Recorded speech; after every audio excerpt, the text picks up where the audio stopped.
Hi, welcome back to Tony's Reviews. In this video, I'll be showing you Alesis Nitro Amp 70 watt honest review. So the Alesis Nitro Amp 70 watt here is basically Alesis tiny speaker that clips onto your e-drum rack idea. Now, it's made mainly for Nitro Mesh, Nitro Max, and Nitro Pro owners who want to practice without headphones, with the sound sitting up near ear level instead of blasting from the floor amp.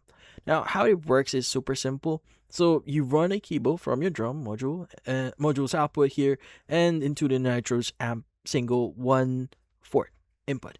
Turn the front knob here and that's it. It's a 70 watt peak class D amp driving a 3-inch full range speaker, and Alesis here lists it at 98 dB max SPL with 120 Hz to 18 kHz frequency response. Now that spec right here is kind of explains the whole love it, hate it split. So 120 Hz as the low end means it's not built to deliver deep kick drum bass the way a bigger like 8 to 12 drum amp can actually do. Now, what people are actually saying in reviews is pretty consistent. Now, on Sweetwater here, it's sitting around the 3 out of 5 with a small number of reviews, and some of the written feedback is blunt. One review basically says the design is great, but the sound is worthless as a monitor, describing it as making the kit sound like a tiny toy drum set and saying it doesn't resemble what they hear through headphones.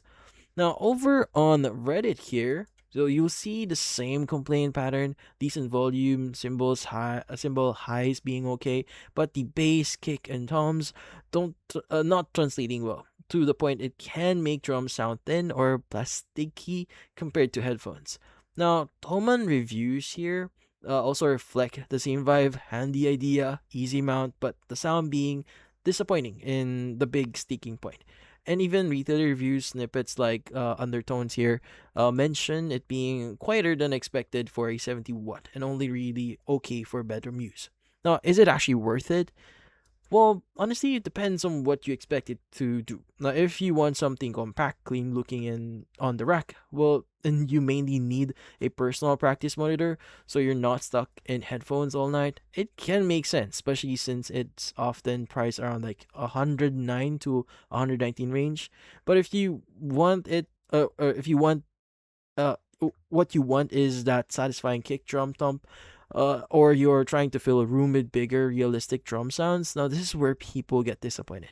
Because a 3-inch driver with a 120 Hz low ends just isn't built for real low end impact.